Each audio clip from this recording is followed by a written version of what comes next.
Once, twice, three times a lady. Let's look at Arbor Realty Trust. We were talking about it earlier because it's just woohoo, taking it on the chin today. We missed this little spot where we could have really, either sold some sweet puts or even bought it to resell on a quick flip. But we do have 4,400 shares of Arbor Realty Trust. So I don't necessarily need any more right at this very moment. But I thought if we can get some put action, then maybe we can look to make an options trade.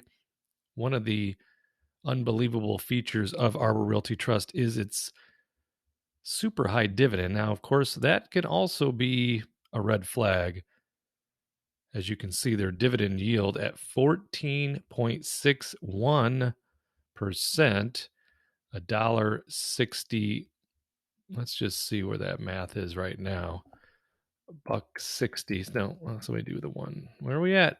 160. So $160. No, you're doing the wrong math again. One of these days I'll figure some of this out. 1.6 divided by 10.66 gives us 15% right now. So if you bought it at this moment at $10.66, you would be at a 15% yield as far as your entry into that asset. So with 4,400 shares already in my pocketbook, and I'm taking gas on as far as my cost basis, that's fine.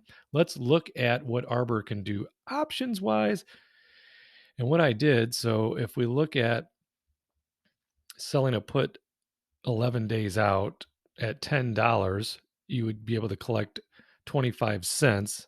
That's not horrible, but $10 as to the 1067 where it's at now, not enough risk to reward for me. So I was looking out a little further, out to the June 16th. It's 67 days away. And I was looking all the way down at this 750 because Arbor doesn't have a huge amount of options activity in general. Let's see. In fact, we've got, oh boy, today it does. Today it does because look at that implied volatility, 105%. So hopefully this isn't another one of those signature bank scenarios where I'm catching a dirty diaper instead of a goose, preferably golden. I'm hoping this continues.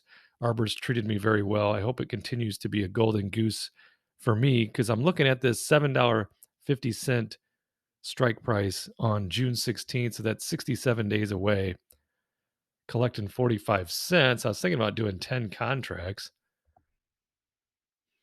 10 contracts could probably get 46 filled. $460. Let's review the order.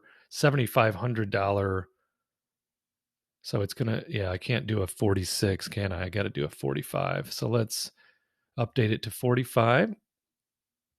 So that's how the bid and ask on these types of options that don't get a lot of action don't always have 1 penny bid and ask differences that you can require in your trade. So we're at $450 on 10 contracts, $7,500 in collateral. So those should just fill right here and right now. And there they are. Let's do the math on the Fantasyland math where we like to annualize our returns. We have $450 divided by $7,500 in collateral. That's 6% in 67 days. So let's get that down to an annualized number. We divide it by the number of days, 67.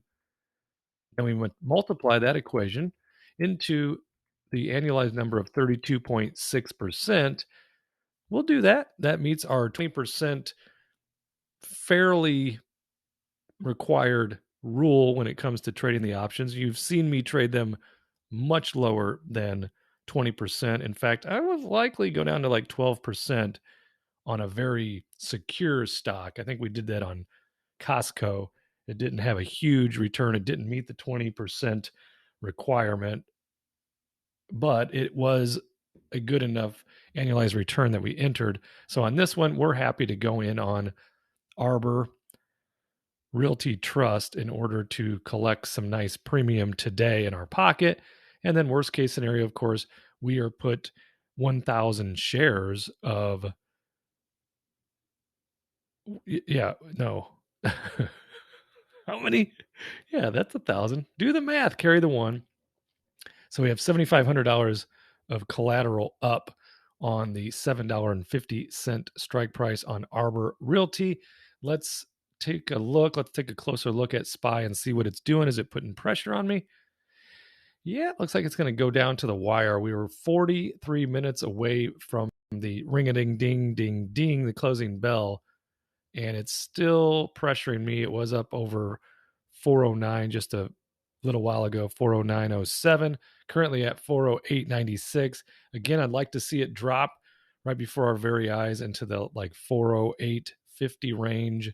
Give me that breathing room for the final stretch of the trading day. I still have a couple more things I'd like to look at. So I'll probably end this video now, do a little bit of research on Pepsi, the Pepsi Cola, because I saw that it was down today. I'm pretty sure it's down for no reason, but I want to confirm that before I sell any puts on that asset. I'm still trying to pressure that 409. So thanks for tuning in, and I'll see you in the next video.